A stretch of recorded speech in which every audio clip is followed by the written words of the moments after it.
Me avisan, por favor, si se ve la diapositiva y si se escucha ahora, por favor, gracias. Así es, Rick, se escucha. Muchas gracias.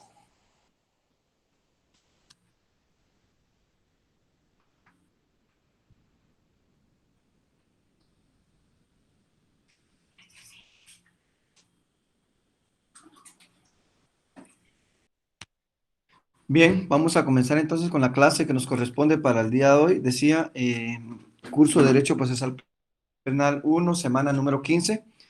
El tema fase de la ejecución penal prácticamente es el último tema del contenido que ustedes tienen, ya que indicaba hace un momento que la última, para la próxima semana, pues solo había una discusión de casos, que es un tema práctico que hacemos en las clases, por lo menos en la central, hacemos un tema con casos reales, un pequeño ejercicio de análisis de casos, pero déjenme pensar a ver qué puedo hacer para la otra semana en ese sentido, con ese tema, pero en cuanto al contenido del programa, esta es la última clase en la que aparece dentro del mismo, que es la quinta etapa del derecho procesal penal, la fase de ejecución.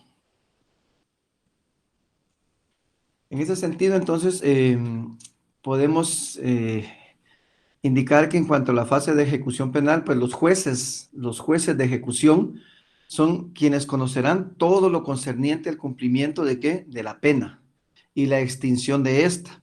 Asimismo, ellos resolverán en cuanto a las solicitudes de libertad anticipada que presente el que está cumpliendo una sentencia o que ya está en cumplimiento de una condena en los centros de cumplimiento de condena, como son la Granja Penal Canadá, la Granja Penal Pavón, la Granja Penal Cantel, entre otras, ¿verdad? En ese sentido, la fase de ejecución penal la podemos definir entonces de la siguiente manera, que es el conjunto de actos atribuidos a los órganos del Estado. ¿Por qué actos? Recordemos un poquito teoría del proceso en el tercer semestre. Dijimos que actos son aquellos en los que emana la voluntad de la persona y que se dan dentro de un proceso. Todo lo que se da dentro de un proceso son actos procesales, mientras que en contraposición están los hechos procesales. Si recuerdan qué son los hechos procesales, son aquellas situaciones que se dan por cosas de la vida, por caso fortuito, por fuerza mayor, pero que trasladan efectos a un proceso. Esos son hechos procesales, mientras que los actos procesales son todos los que suceden dentro de un proceso, desde la denuncia hasta todo lo que suceda hasta esta fase de ejecución. Media vez pase dentro del proceso se denomina acto procesal.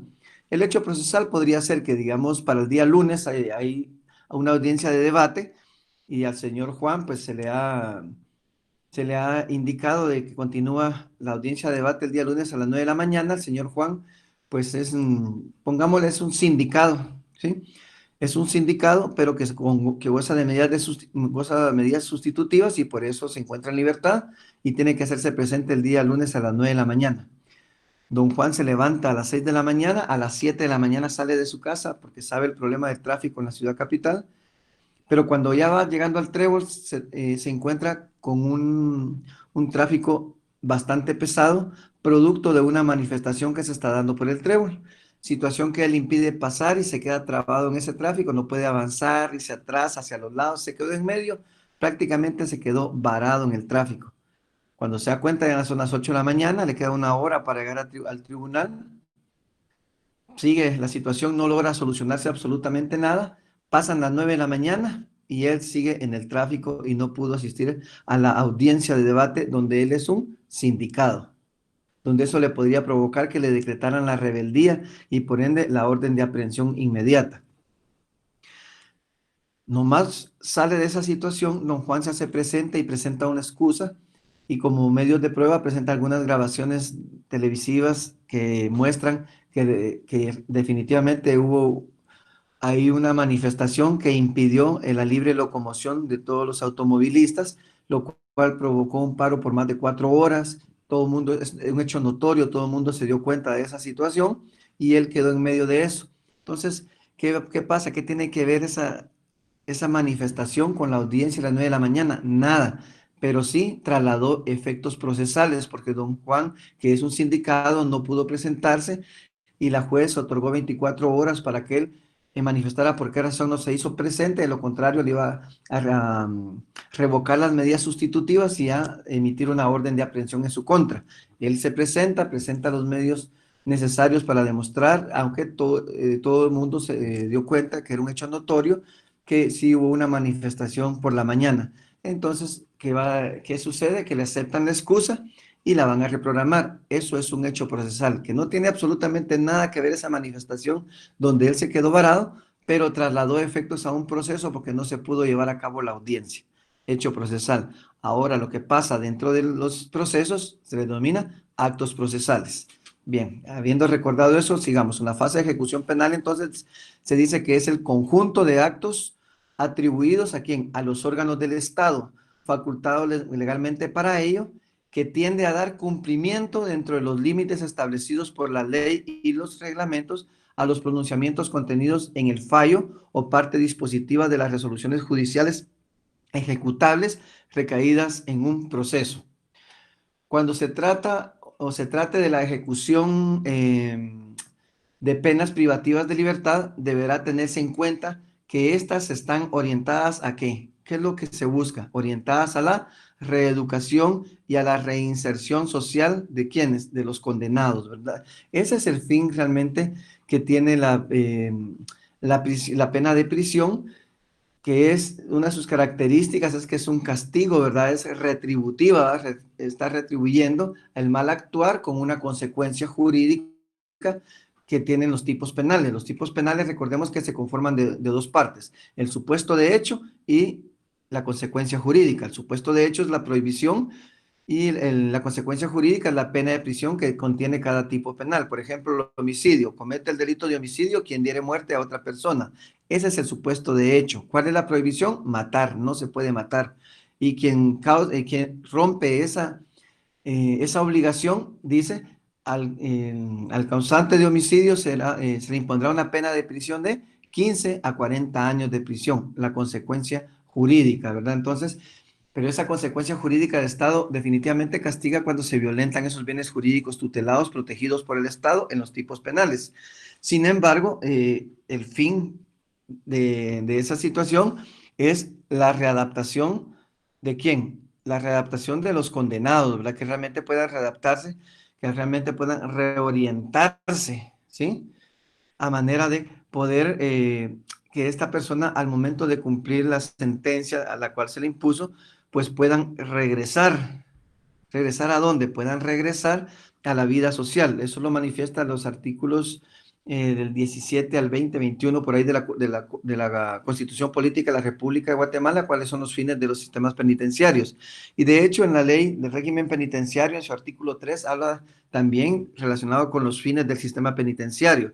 Y los fines del sistema penitenciario dice que son tres, ¿verdad? Mantener la custodia y seguridad de las personas a quienes resguarda, proporcionar a las personas reclusas las condiciones favorables para qué, para su educación y su readaptación a la sociedad, entre otras, ¿verdad? Son de los fines que contiene la ley del sistema penitenciario. Bien, entonces la ejecución penal es donde el jus puniendi del Estado nace con carácter procesal, tras haberse determinado jurisdiccionalmente la responsabilidad criminal de un sujeto. Consiste en controlar el cumplimiento.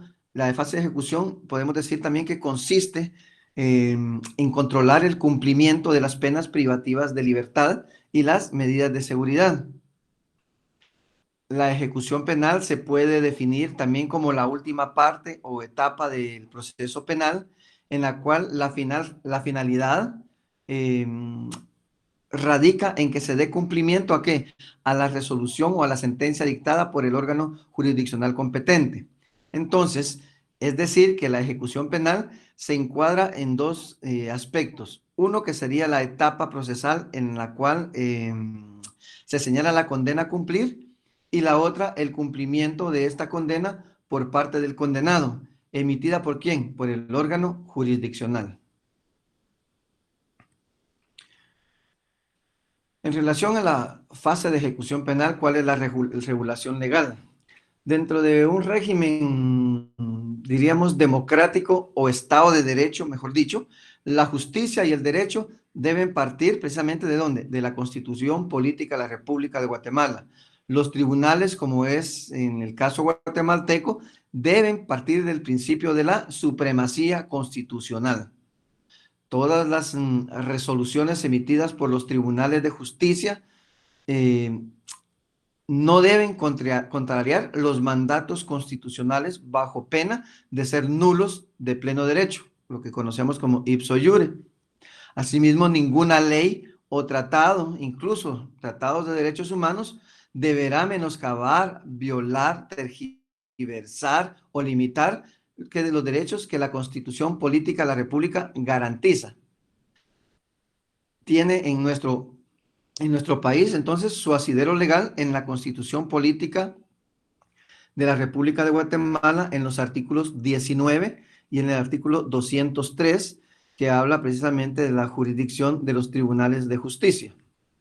19 y 203 de la Constitución, respectivamente, ¿verdad? Entonces, la regulación a nivel legislación ordinaria, ya bajando un poco de la Constitución, entonces, ahí podemos ver que los mandatos constitucionales deben ser que desarrollados por leyes ordinarias. Los mandatos constitucionales solo dan generalidad y de observancia general, pero estos deben ser trabajados de manera específica a modo de desarrollarlos por leyes ordinarias y estas a su vez por reglamentos, para que así el derecho tenga efectividad práctica y no hacer ilusorias o letra muerta, diríamos, ¿verdad? Los derechos y obligaciones que le corresponden o le pertenecen o son inherentes a quién, a la persona, ¿verdad? Entonces, la principal ley ordinaria que regula la competencia y demás funciones y atribuciones del juez de ejecución es sin duda el Código Procesal Penal, ¿sí? El Código Procesal Penal guatemalteco vigente, o sea, el decreto número 51-92 del Congreso de la República de Guatemala, vigente en el artículo 3 del título primero, que nos habla de los principios básicos, capítulo 1, garantías procesales, donde norma que la imperatividad al manifestar, artículo 3, veamos en nuestro código el artículo 3, por favor. Dice el código, imperatividad. Los tribunales y los sujetos procesales no podrán variar las formas del proceso ni la de sus diligencias o incidencias. Esto tiene que ver con el artículo 12 también de la Constitución en cuanto al derecho de defensa, ¿verdad? Que no se le violen, que no pueden ser modificadas las normas procesales penales.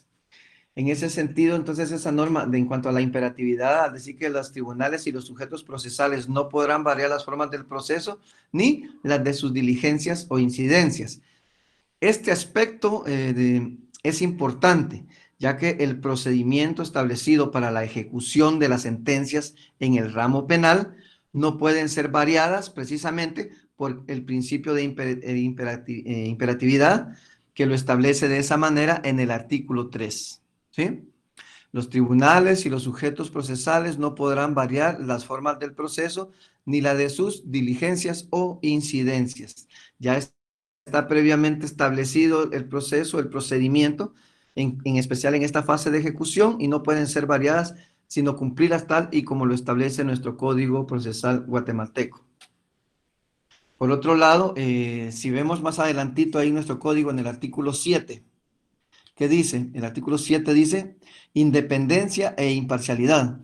El juzgamiento y decisión de las causas penales se llevará a cabo por jueces imparciales e independientes, solo sometidos ¿a qué? A la Constitución y a la ley. La ejecución penal estará a cargo de los jueces de ejecución. Artículo 7 de nuestro Código Procesal Penal.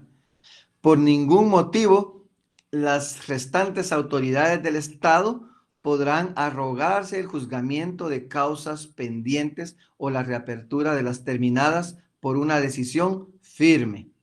Nadie puede ser condenado, nadie puede ser juzgado, condenado, penado o sometido a medidas de seguridad y corrección, sino por quién, por los tribunales designados por la ley antes del hecho de la causa. Aquí en este artículo expresamente dice que la ejecución penal, artículo 7 lo dice, la ejecución penal estará a cargo de quiénes, de los jueces de ejecución. A ellos les corresponde el tema que estamos estudiando y analizando esta tarde. Según el artículo 51 del Código Procesal Penal, veamos artículo 51 del Código Procesal Penal, les estoy dando todos los elementos y los fundamentos legales para que ustedes tengan el sustento legal de donde resulta lo que estamos platicando en esta ocasión. El artículo 51 nos dice claramente jueces de ejecución. Los jueces de ejecución tendrán a su cargo la ejecución de las penas y todo lo que a ellas se relacione conforme lo establece este código. Artículo 51, ¿verdad? Bien, entonces podríamos ir a ver también el artículo 490. Bueno, vámonos de una vez al artículo 492, que de ahí vamos a estar platicando en relación a la ejecución penal. Libro quinto, ejecución penal. Libro quinto, título 1. La ejecución penal la vamos a encontrar regulada entonces del artículo 492 al artículo 506 de nuestro Código Procesal Penal. En ese sentido, entremos de lleno a algunos temas específicos que me interesa que conozcamos y aprendamos, ¿verdad? Beneficios penitenciarios. ¿Qué entendemos por beneficios penitenciarios? Se dice que los beneficios penitenciarios, dice, son otorgados ¿a quiénes? A los reos condenados con sentencia firme. O sea que ya no hay ningún recurso pendiente, ya no hay ninguna apelación especial, ya no hay un recurso de casación, ya no hay un recurso de amparo, o en caso de pena de muerte ya no hay pendiente un recurso de gracia, etcétera, ¿verdad? Entonces, los beneficios penitenciarios son otorgados a los reos condenados con sentencia firme, quienes tendrán derecho de conformidad con el delito que hubiesen cometido y previo el cumplimiento de algunos requisitos o formalidades especiales. A eso se le denomina beneficios penitenciarios, otorgados a los reos condenados con sentencia firme, quienes tendrán derecho de conformidad con el delito que hubiesen cometido y previo al cumplimiento de algunos requisitos o formalidades especiales. Los beneficios penitenciarios, como por ejemplo permisos o salidas, precisamente forman parte de las actividades de la reinserción social y confieren a quienes se les otorgan gradualmente mayores espacios de ¿qué? De libertad, ¿verdad? Van adquiriendo esos beneficios dependiendo de su comportamiento y su actuar dentro del centro de cumplimiento de condena.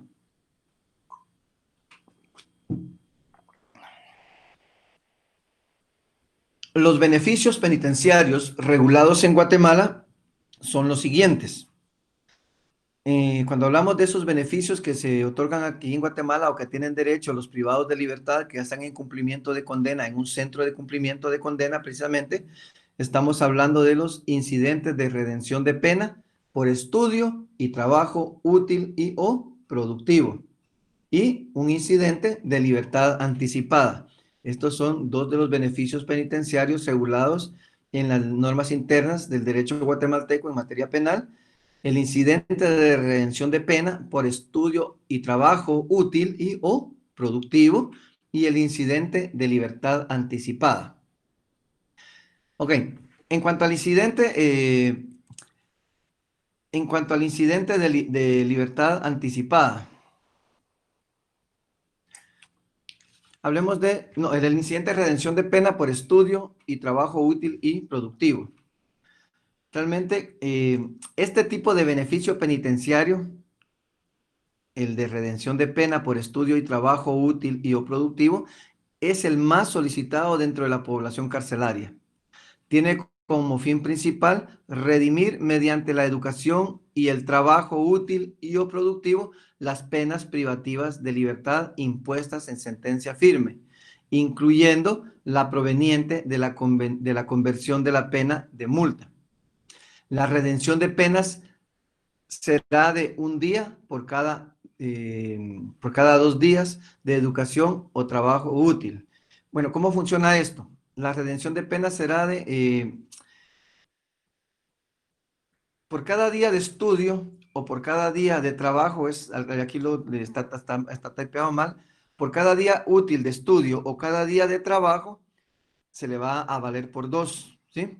Por eso es que se habla. Algunos hablan ahí a veces, no es que el calendario del sistema penitenciario es de 10 meses, sino el calendario es de 12 meses para todos, ¿verdad? Aquí la redención de penas a lo que se refiere es que por cada día que trabaje o por cada día que reciba educación, le va a valer por 2. Por eso es que cuando han cumplido ya el 50% de la pena más un día, ya pueden verificar a qué incidente pueden aplicarse, a redención de pena por estudio de trabajo útil o productivo, o a la libertad anticipada. Entonces ya ese cómputo lo realiza precisamente el órgano jurisdiccional, en este caso los jueces de ejecución.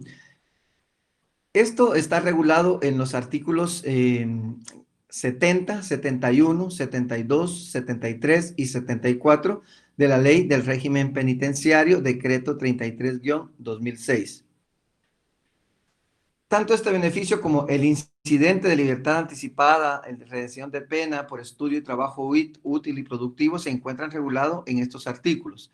Este tipo de beneficio penitenciario, el cual vale la pena mencionar, que es el más solicitado precisamente dentro de esa población carcelaria, como ya lo dijimos, ¿verdad? La redención de pena será de un día. Bueno, la redención de pena será por cada día de trabajo de estudio o por cada día de trabajo se lo van a valer por 2. Por eso es que va a reducir a un 50% en muchos casos la pena a cumplir dentro de los sistemas de cumplimiento de condena.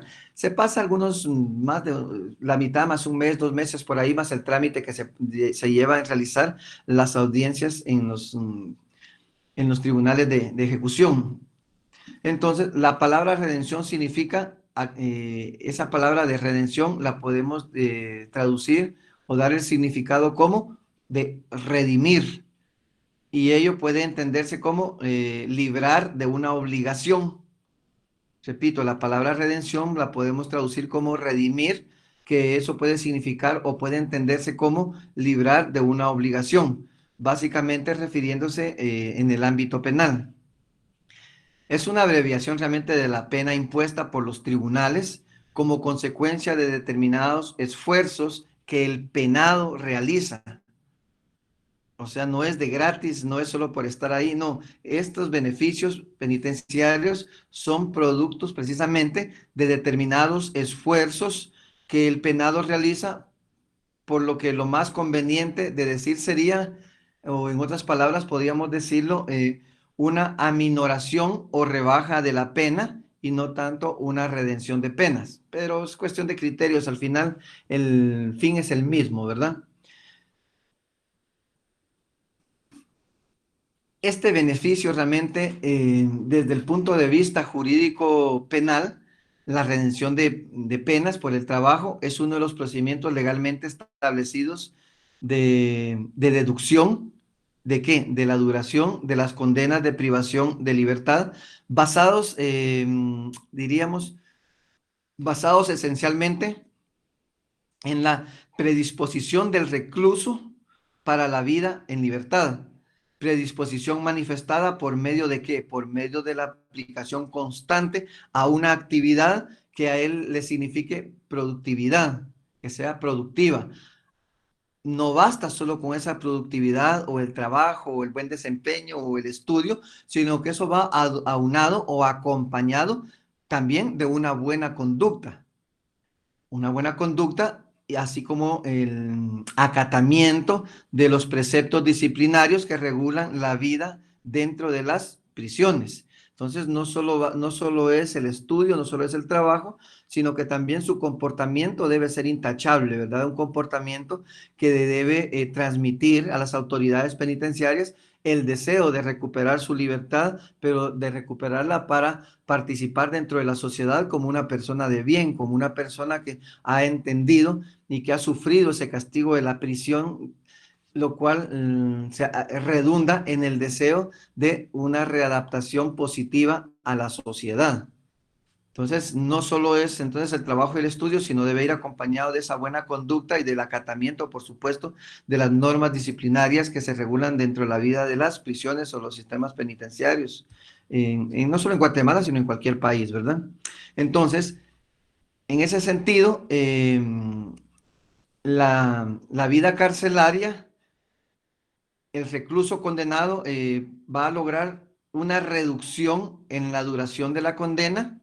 Y en nuestro caso, pues ya lo indiqué, la ley que regula este beneficio penitenciario, pues es la ley del régimen penitenciario, el decreto 33-2006, la cual contiene una serie de razonamientos doctrinarios a través de los cuales se da a conocer, diríamos, la naturaleza jurídica, los fundamentos, los conceptos e importancia de la institución de la redención de las penas, entre las que destaca como factor, diríamos, un factor determinante o la más importante, el fin principal que busca precisamente es el castigo a través de las penas de prisión, la readaptación social. Ese es el fin principal, que la pena haga un llamado en el delincuente para que se dé una readaptación social. Eso es uno de los fines principales. De hecho, la pena tiene dos fines principales. La pena de prisión tiene dos fines principales. El primero es buscar precisamente esa readaptación social del delincuente, que entienda que el estar sufriendo ese castigo, esa limitación, esa prohibición de libertad, lo haga entender que no debe volver a delinquir para no volver a pasar por esa situación tan incómoda. Entonces, el primer fin de la pena de prisión precisamente es esa, la readaptación social.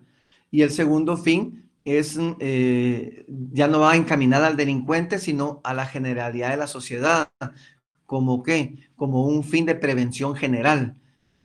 En otras palabras, como decir, ya ve lo que le está pasando a él, ya ve cómo está sufriendo ese señor en la prisión, ya ve que perdió su libertad y no es nada agradable. Compórtense bien la demás sociedad, los demás miembros de la sociedad, porque si transgreden los tipos penales van a sufrir lo mismo. Por eso tiene dos fines la pena. Uno dirigido al delincuente para readaptarlo socialmente y dos como prevención general, dirigido de observancia general para toda la población, para evitar caer en esa misma situación. Pero también dice al final, entre los fines de la pena, que va dirigida al delincuente, ese es su fin principal, tocar al delincuente y que se pueda readaptar y que él pueda cambiar. Pero como hemos visto muchos casos en Guatemala, ¿verdad? De personas que delinquen, entran, salen y así se mantienen. Entonces ahí el fin ya de readaptación social a veces ya no se cumple tanto por la pena, por ese castigo, porque al delincuente, la verdad, ya no le afecta, es insensible a ese castigo ya. Entonces cambia, le da un poquito de vuelta al fin dirigido al delincuente y dice, bueno, si ya es insensible a la pena, entonces por lo menos entonces lo voy a sacar de circulación de la sociedad por un buen tiempo, a efecto que no dañe a la demás sociedad, a efecto que no sea un problema para los demás miembros de la sociedad. Entonces lo elimino socialmente. Si no quiere la readaptación, entonces obtiene la eliminación socialmente, ¿verdad? Bien,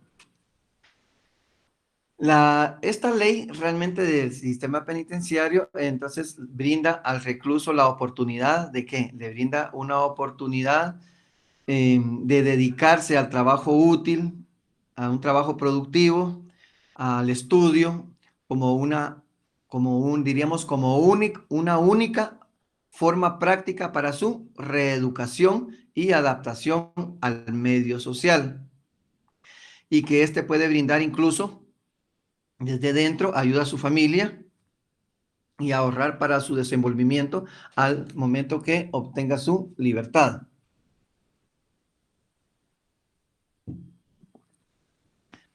Para que el recluso tenga acceso a este beneficio penitenciario, la redención de pena será, como ya lo indicamos entonces, por cada día de trabajo o cada día de estudio se le va a valer por 2, ¿sí? Eso le va a ayudar entonces de manera progresiva a reducir o a minorizar el cumplimiento del tiempo de la condena que le correspondía.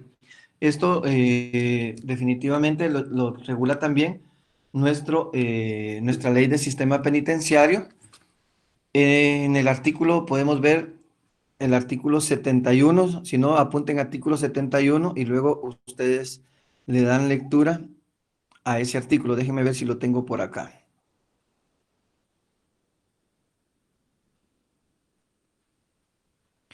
Artículo 71. Voy a leer desde el artículo 70. Dice, redención de penas.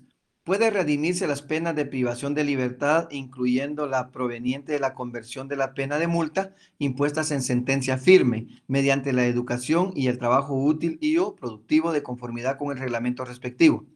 El sistema penitenciario proporcionará las condiciones adecuadas para que las personas reclusas desarrollen trabajos y o estudios que tiendan a la redención. Compensación, artículo 71.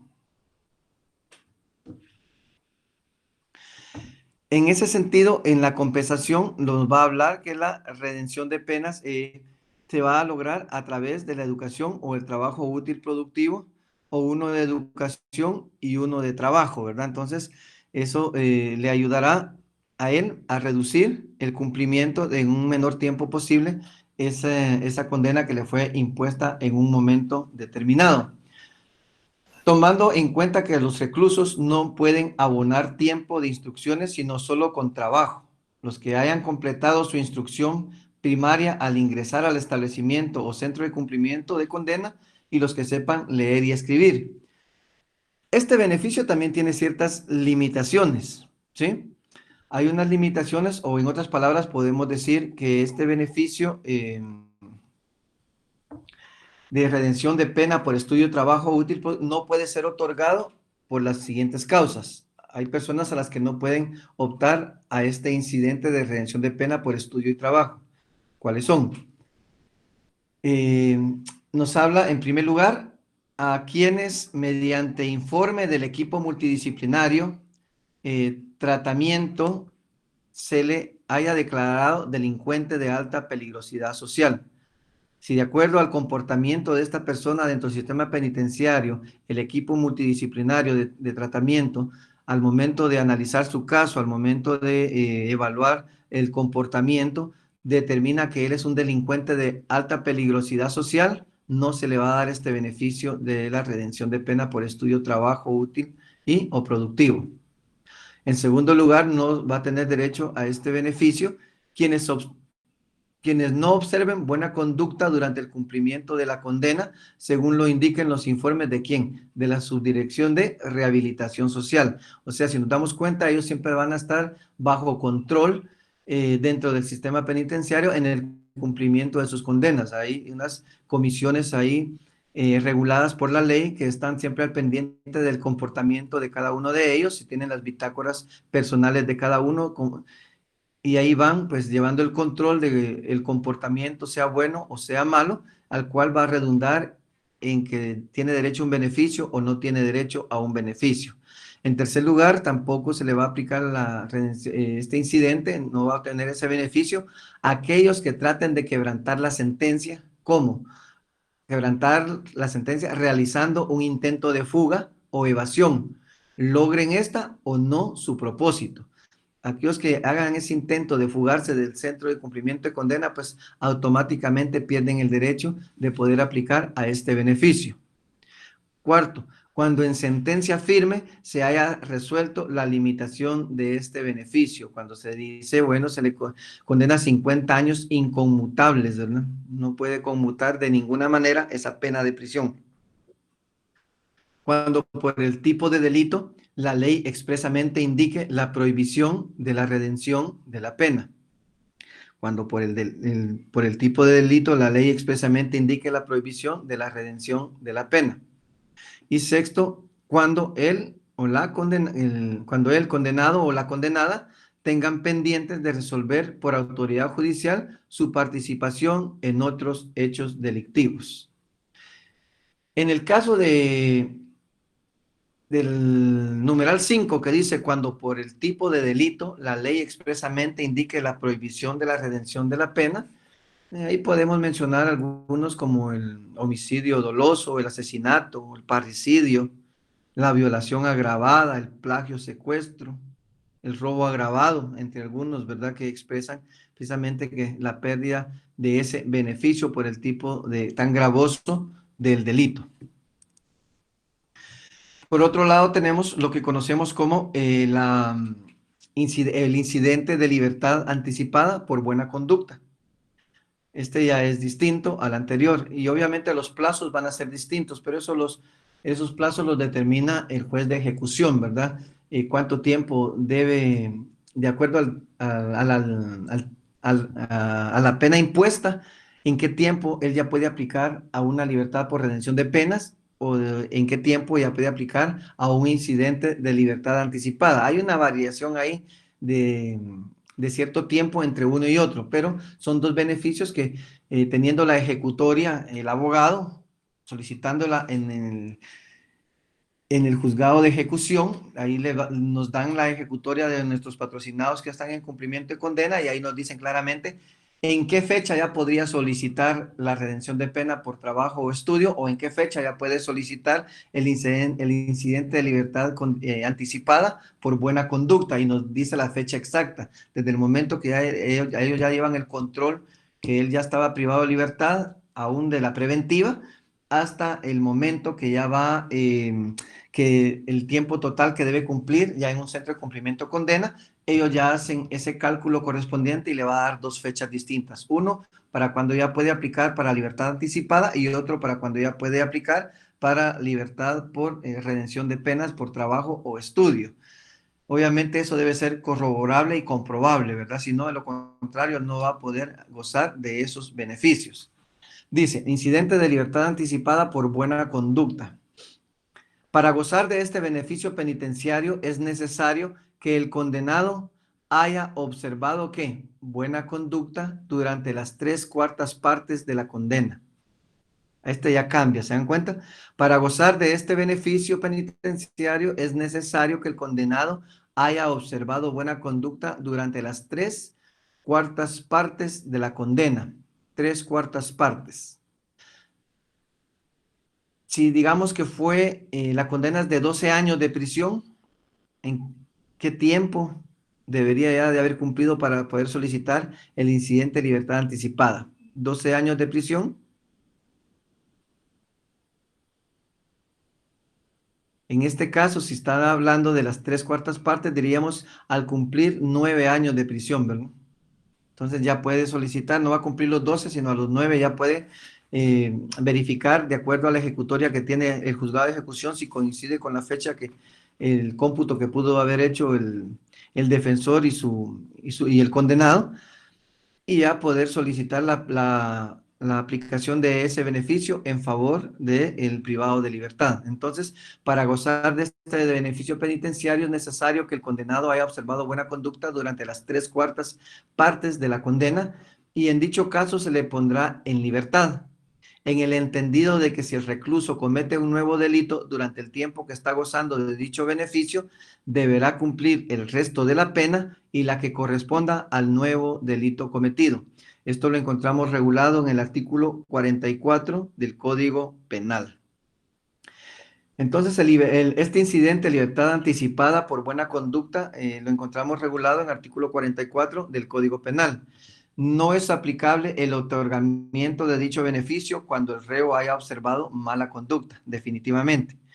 Cuando cometiere nuevo delito o infringiere gravemente los reglamentos del centro penal en que cumpla su condena, no va a tener derecho a este beneficio y tampoco al otro porque ya no va a tener un buen récord en cuanto al buen comportamiento, ¿verdad? La buena conducta, que en la redención de penas también no solo basta con, lo dije anteriormente, no basta solo con trabajar y estudiar, sino que también debe observar buena conducta durante el cumplimiento de su condena en el centro de cumplimiento de condena donde se encuentre él cumpliendo la misma.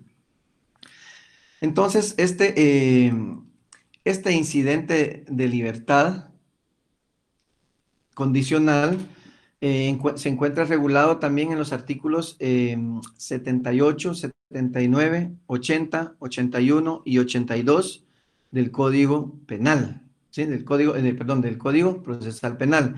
Este beneficio penitenciario del Código Penal y el 496 y el 497 del Código Procesal Penal. Este beneficio penitenciario es sometido a consideración del juzgado de ejecución penal, siempre y cuando el reo cumpla con ciertas condiciones. ¿Qué condiciones debe de cumplir para poder solicitar el incidente de libertad condicional? Primero, que haya cumplido más de la mitad de la pena de prisión del delito cometido y que dicha pena exceda de 3 años y no pase de 12 años. O que haya cumplido las 3/4 partes de la pena de prisión impuesta que exceda de 12 años. ¿Sí? Entonces, si damos cuenta, hay dos cómputos acá, para penas no tan altas y para penas bastante gravosas. No supasa, dice aquí, es que haya cumplido la mitad de la pena de prisión del delito cometido y que dicha pena no exceda de 3 años y que no, de 3 años y no pase de 12 años. Y cuando haya cumplido las 3/4 partes que había indicado en el ejemplo que les di, de la pena de prisión impuesta que exceda de los 12 años, aquellos que son condenados de 12 años un día en adelante hasta el máximo que son los 50 años, ¿verdad? Entonces, regulación legal, artículos dijimos 78 al 82 del Código Penal y 496, 497 del Código Procesal Penal. Ya que tenemos a la mano el Código Procesal Penal, démosle lectura al artículo 496 y al artículo 497. ¿Qué dice el artículo 496? Libertad anticipada.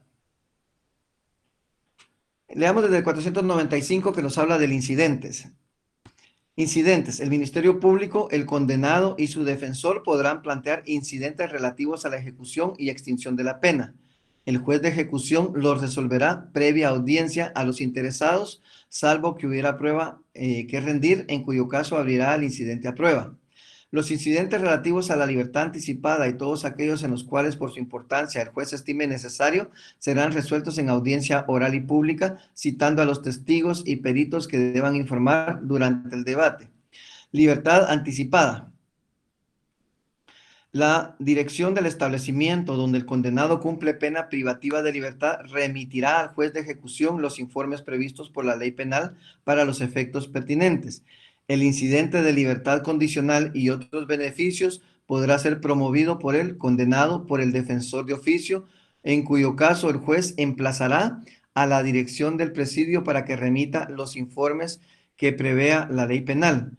Cuando lo promueva el condenado ante la dirección del establecimiento, ésta remitirá inmediatamente la solicitud, fijando la fecha en que elevará el informe.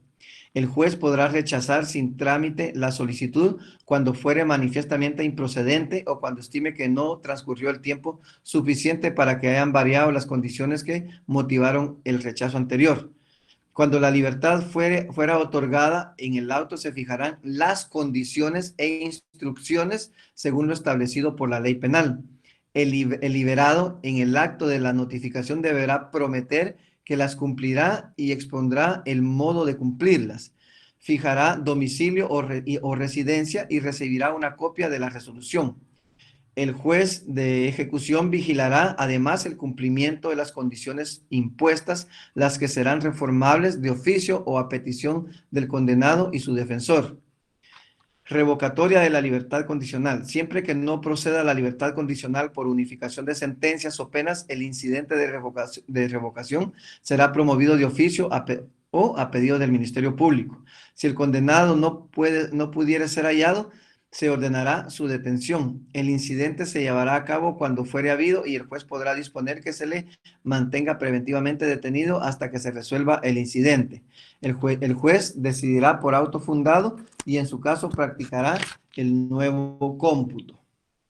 Bien, en ese sentido, entonces, este incidente aparte de ese buen comportamiento, entonces deben de cumplirse con estos dos requisitos importantes para poder gozar de estos beneficios penitenciarios. Ahora bien, en ambos casos deben darse también las circunstancias siguientes. Si se dan cuenta, entonces no es tan sencillo, ¿verdad? No solo es de ya cumplió la pena o ya cumplió la mitad del tiempo o ya cumplió las 3/4 partes, dependiendo la condena, el cómputo de la condena, sino que hay ciertos requisitos y aquí hay otros más. En ambos casos deben darse las circunstancias siguientes. Esto es para ambos incidentes.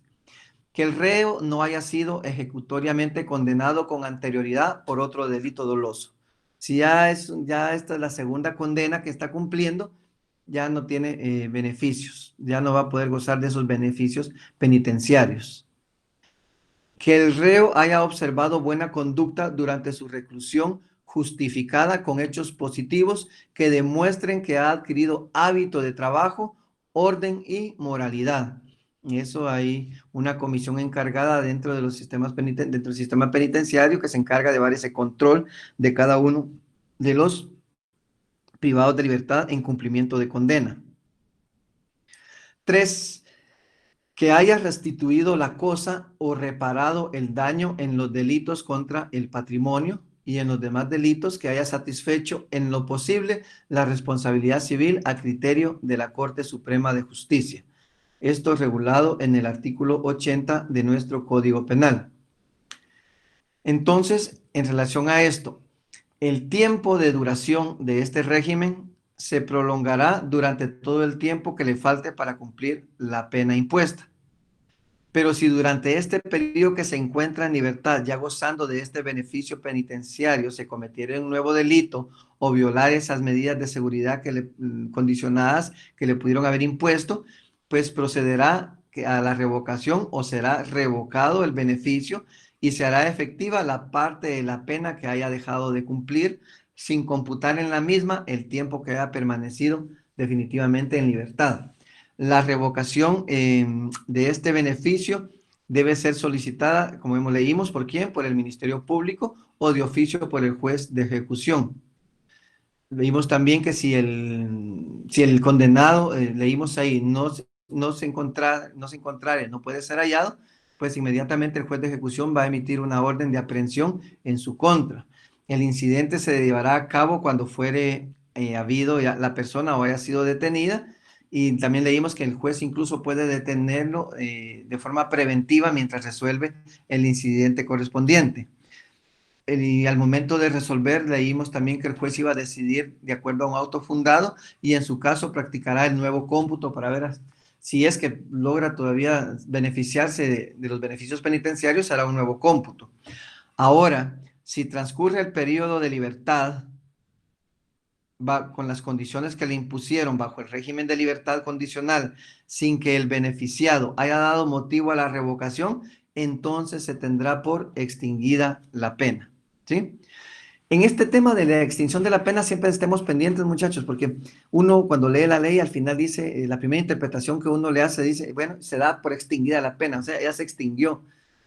Pero no es solo así, muchachos, sino que hay que solicitar una audiencia, en este caso, como el último que tenía el control del expediente del juez de ejecución, hay que pedir una audiencia ante el juez de ejecución, una audiencia específicamente para extinguir la pena, donde se le va a indicar en fecha tal, usted benefició a mi patrocinado con uno de los beneficios penitenciarios, como la libertad anticipada, le dio un régimen de control y unas medidas de seguridad durante el tiempo que faltaba el cumplimiento de la condena y que iba a gozar en libertad.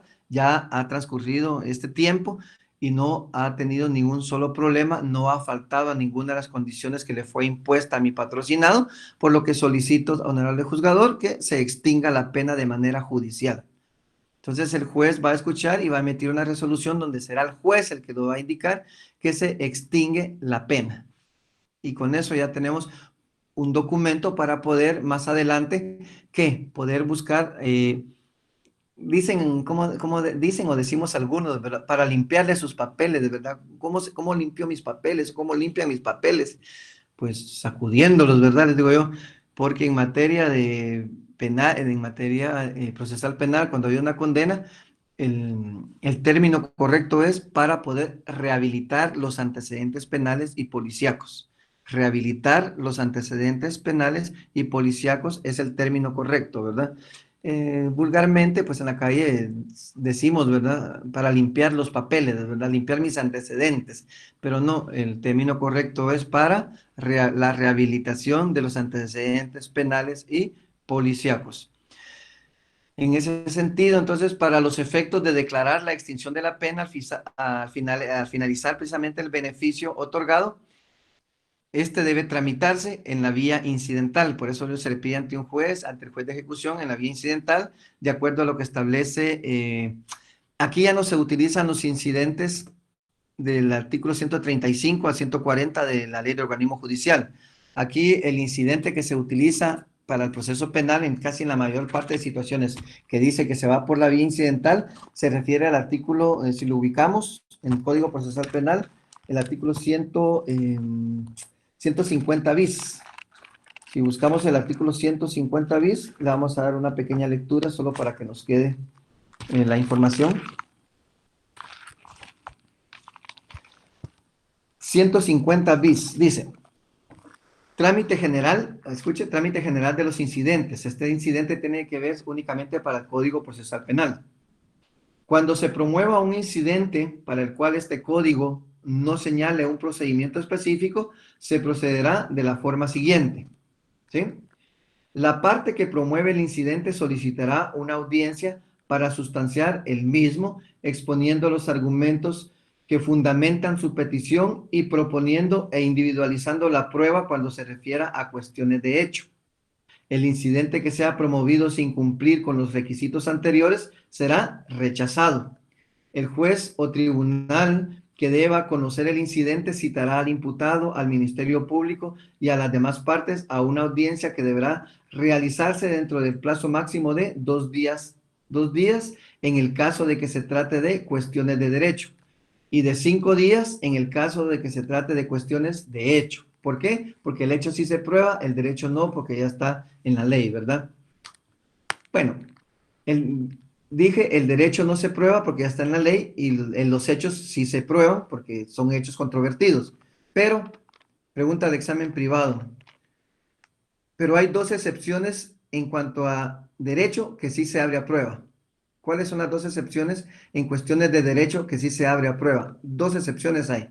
De ahí la generalidad es que el derecho no se prueba, solo los hechos. Les doy unos segundos para que piensen y después voy a dar la respuesta para ver si se recuerdan. Quienes estudiaron conmigo lo vimos en teoría del proceso, cuando vimos las excepciones procesales. Las únicas dos excepciones de derecho que sí se debe abrir a prueba es cuando se invoca o se ruega que se ruega a un órgano jurisdiccional que aplique el derecho internacional o el derecho consuetudinario. Cuando es el derecho internacional o cuando es el derecho consuetudinario, sí debe abrirse a prueba porque hay que probar qué es lo que dice ese derecho. Y eso lo vamos a aprender cómo se prueba el derecho extranjero. Lo vamos a aprender cuando nos veamos allá en el 9º semestre en Derecho Internacional Privado. Ahí vamos a ampliar un poquito ese tema. Pero si quieren leer cómo se prueba, apunten el artículo 35 de la Ley del Organismo Judicial. El artículo 35 de la Ley del Organismo Judicial nos indica cómo debe probarse el derecho extranjero, el cual debe venir certificado indicando su texto, sentido y alcance de la norma legal y debe ser certificado por 2 abogados del país del derecho que estamos invocando, ¿sí? Deben presentarse debidamente legalizados ante el tribunal donde se está solicitando que se aplique el derecho extranjero. Entonces, las únicas dos excepciones de derecho que sí se abre a prueba es el derecho internacional y el derecho consuetudinario, porque sería, imagínense, pedirle a un juez que conozca todo el derecho comparado, todo el sistema legislativo de los estados, eso sería imposible, ¿verdad? Entonces, por eso es que ese derecho internacional sí se prueba. Bien, entonces seguimos. El juez o tribunal que deba conocer del incidente citará al imputado, al Ministerio Público y a las demás partes a una audiencia que deberá realizarse dentro del plazo máximo de 2 días en el caso de que se trate de cuestiones de derecho, porque no se prueba, y 5 días en el caso de que sea cuestiones de hecho. Oídas las partes y en su caso recibidas las pruebas, el órgano jurisdiccional en la audiencia respectiva resolverá el incidente sin más trámite. Si el incidente se promueve en el curso de una audiencia oral y no existe otro procedimiento señalado en este código, se tramitará conforme a lo dispuesto respecto a los incidentes durante el debate oral y público, o sea, lo deberá resolver inmediatamente. Bien, entonces, en ese sentido, entonces decía que para los efectos de declarar la extinción de la pena, al finalizar el beneficio otorgado, este debe tramitarse por la vía incidental, con ese trámite que acabamos de leer en el artículo 150 bis del Código Procesal Penal. La prueba para demostrar el cumplimiento, ¿cuál va a ser? Pues va a ser el informe de la unidad de antecedentes penales, toda vez que con ello se acreditará que durante el tiempo que estuvo gozando el beneficio de la libertad condicional no cometió un nuevo delito. Repito, ¿cómo vamos a probar eso para pedir el incidente de extinción de la pena? Pues lo vamos a probar a través de presentar o acreditar el mismo con el informe que vamos a solicitar como abogados en favor de nuestro patrocinado a la unidad de antecedentes penales, toda vez que con ellos vamos a acreditarle al órgano jurisdiccional, en este caso el juez de ejecución, que durante el tiempo que nuestro patrocinado ha estado gozando de ese beneficio de la libertad condicional, no cometió un nuevo delito, por lo tanto procede que se extinga totalmente y se dé por cosa juzgada ese proceso y se finalice totalmente y se mande al archivo correspondiente, ¿verdad? Bien. También se habla de un incidente de la suspensión condicional de la pena de multa en los delitos contra la narcoactividad. Eso lo contempla la ley de narcoactividad, ¿sí? Esto lo agregué solo para que lo conozcan. Eso no está en la ley del sistema penitenciario ni en el Código Procesal Penal, sino en la ley de narcoactividad, pero tiene que ver que es un incidente distinto, pero que también es un beneficio penitenciario para los privados de libertad.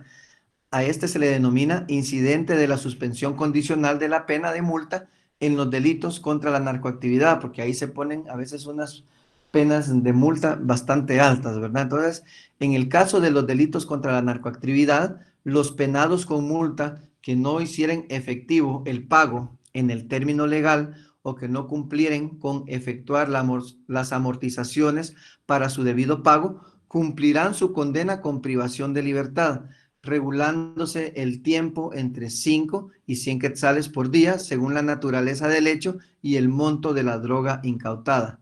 Artículo 14 de la Ley contra la Narcoactividad.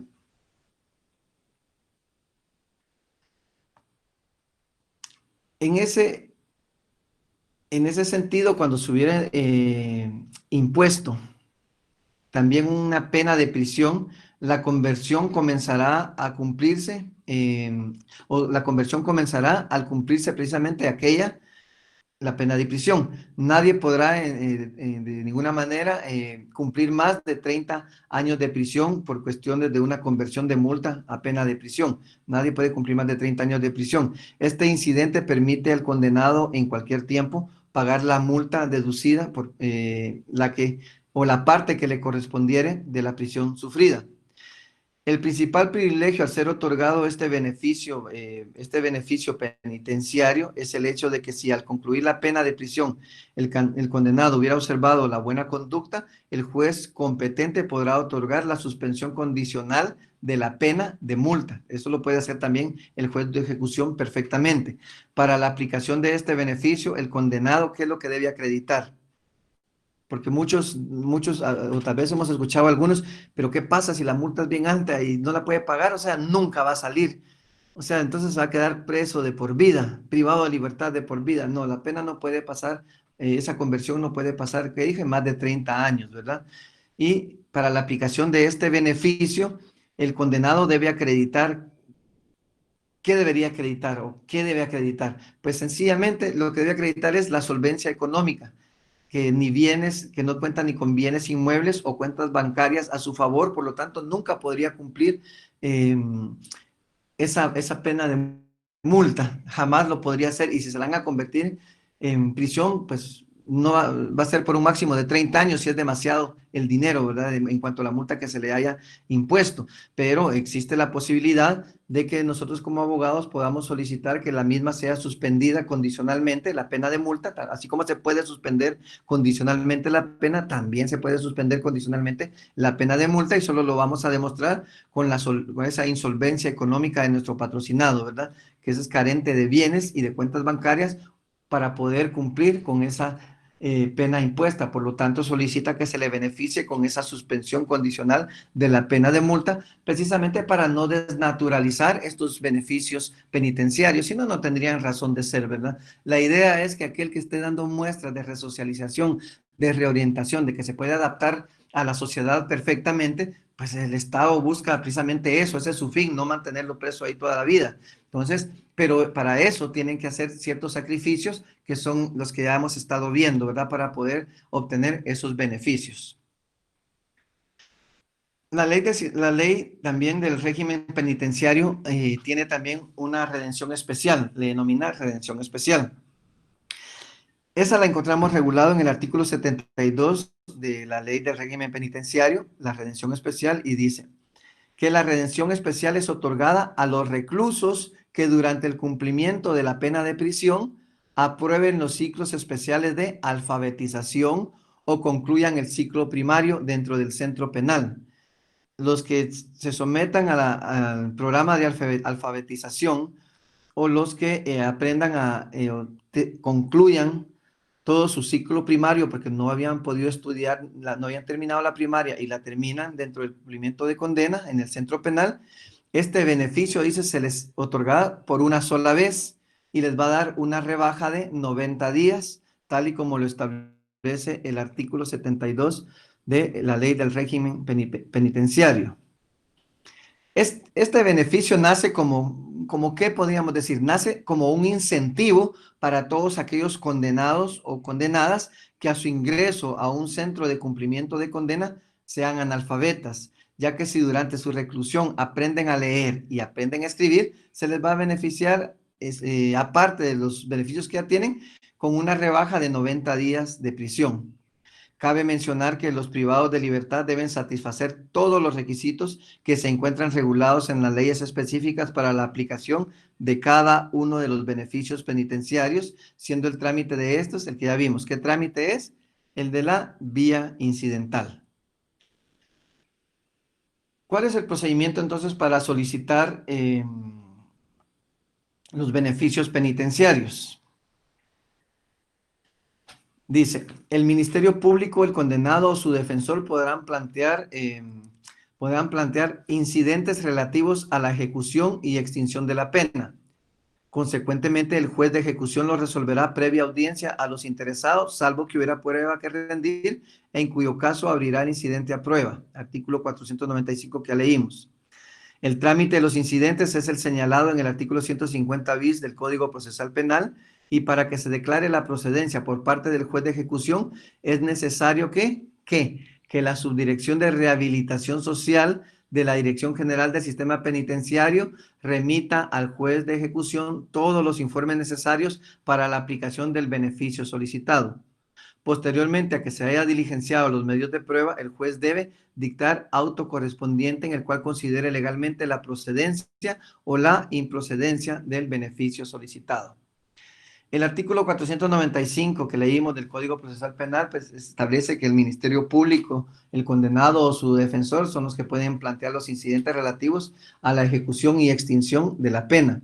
Consecuentemente, entonces, el juez de ejecución los resolverá previa audiencia a los interesados, ¿verdad? Salvo que alguno, o que sea necesario presentar medios de prueba, que en este caso sí hay que presentar porque son los informes correspondientes. Es en base a esos informes que el juez va a tomar la decisión. Al referirse a los incidentes relativos a la ejecución y a la extinción de la pena, se está refiriendo también a la solicitud de otorgamiento de beneficios penitenciarios, ya que estos son parte de las facultades precisamente de quienes, de los jueces de ejecución. En la práctica, realmente en la práctica y de conformidad con lo que establece el artículo que hablamos, el 495, todas las solicitudes que se gestionan ante el juzgado de ejecución son tramitadas en la vía incidental. Por eso es que hablé un poco en cuanto al artículo 150 bis del Código Procesal Penal, para que nos quede claro que cuando se habla de incidentes en el Código Procesal Penal nos referimos a ese artículo 150 bis. ¿Quiénes son precisamente en el trámite de los incidentes que señala el artículo 150 bis del proceso penal y para que se declare realmente la procedencia por parte del juez de ejecución? Entonces nos dice la ley que es necesario que la subdirección de rehabilitación social de la Dirección General del Sistema Penitenciario remita al juez todos los informes necesarios para la aplicación del beneficio solicitado. Pero cuando dice todos los informes, ¿qué informes son? ¿A qué informes nos referimos? Pues nos referimos a dos informes básicamente, ¿verdad? El primero es los del equipo multidisciplinario, conducta observada en cuanto al trabajo útil y productivo. Eso lo emite el equipo de multidisciplinario que pertenece al sistema penitenciario. Y el otro informe que debe rendir y que deben enviar es los estudios realizados, tanto psicológico, pedagógico, socioeconómico, médico y moral. Asimismo, el director del sistema penitenciario, a través de la Comisión Nacional de Salud Integral, Educación y Trabajo, remitirá también por medio el dictamen del pronunciamiento para el otorgamiento del beneficio solicitado. Esos son los dos que se deben presentar. En la ley habla que el juez los pedirá de oficio. Sí, a veces los pide de oficio. Generalmente tenemos que ser nosotros los abogados quienes los gestionamos. Si no, ya se imaginan cuándo van a llegar, ¿verdad? Entonces tenemos que, por la carga de trabajo que mantienen dentro de la Dirección General del Sistema Penitenciario, es complicado, ¿verdad? Entonces tenemos que estar nosotros ahí dando ese seguimiento para que los puedan enviar rápidamente porque tienen vigencia. Después de cierto espacio, 2 meses, ya no les da validez al juez y hay que volverlos a pedir. Entonces nosotros tenemos que realmente hacer todos los requerimientos y todos los trámites necesarios a manera que estos informes lleguen rápidamente antes de la fecha señalada para la audiencia. Por otro lado, también se deberá acompañar la solicitud del beneficio solicitado. Eh, ¿Qué otra cosa debemos acompañar a esa solicitud? La ficha criminal o antecedente penal. Esta la extiende ¿quién? La unidad de antecedentes penales del organismo judicial, que por sus siglas se le dice la UNAP, UNAP, para establecer si la persona reclusa solicitante no ha cometido con anterioridad algún otro delito, porque no solo podemos llegarle a decir al juez, y durante el tiempo que él ha estado, pues no ha cometido otro delito, no, hay que probarlo, ¿verdad? Entonces, ¿cómo lo probamos? A través de esa ficha criminal o antecedente penal, como le denominan ellos, que es extendida por esta unidad de antecedentes penales del organismo judicial. Posteriormente a que se haya diligenciado los medios de prueba, pues el juez debe dictar el auto correspondiente en el cual considere legalmente la procedencia o la improcedencia del beneficio solicitado. Y en la parte resolutiva deberá declarar con lugar o en su caso sin lugar el incidente planteado. Si el incidente es declarado con lugar, al encontrarse firme la resolución que así lo indique, entonces el juez debe citar de manera urgente a la persona que solicitó el beneficio, a efecto de que se faccione el acta de compromiso por habérsele otorgado el beneficio, en la que se le hace saber que si cometiere nuevo delito será motivo para ¿qué? Para que le revoquen el beneficio otorgado. Deberá también cumplir el resto de la pena si eso sucediese y la que corresponda al nuevo delito cometido. Posteriormente se emite la orden de libertad dirigida al director del centro donde el recluso se encuentra cumpliendo la condena impuesta. En relación a esto, entonces, es importante mencionar que la opinión del fiscal o del abogado defensor en las audiencias que se lleva dentro de la tramitación del incidente de solicitud de beneficios penitenciarios realmente no vinculan la decisión que tomará el juez, ya que el juez va a resolver en base a qué, a los antecedentes del caso y a la sana crítica razonada, determinará la procedencia o la improcedencia del beneficio solicitado. Si en caso el fiscal o el abogado o defensor no estuvieran de acuerdo con dicha declaratoria, pues pueden hacer uso de los medios de impugnación correspondientes. Bien, muchachos, hasta acá nos quedamos entonces en la etapa de la ejecución penal. Agradezco la atención, agradezco el que siempre estén pendientes del horario para poderse conectar. Como lo dije al inicio, este es el último tema que establece el programa de estudios del Derecho Procesal Penal. Eh, yo les estaré informando si tenemos alguna clase todavía la próxima semana en relación a algún tema ya extra X. Déjenme pensar en alguno. De repente podemos hablar de algo que sea de interés para todos en relación al tema del proceso penal, pero agradezco su atención, agradezco también su apoyo en cuanto al curso y espero haber colaborado en algo con ustedes en cuanto a la preparación en su carrera, en especial en esta materia del derecho procesal penal. Les mando un fuerte abrazo y de verdad ha sido un gran gusto el poder estar compartiendo con ustedes y bueno, espero que nos podamos encontrar siempre y saben que estoy a la orden en lo que pueda servirles. Bendiciones para todos, muchachos.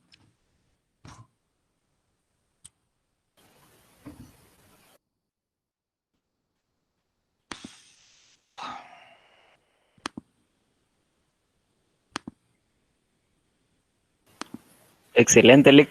Feliz tarde.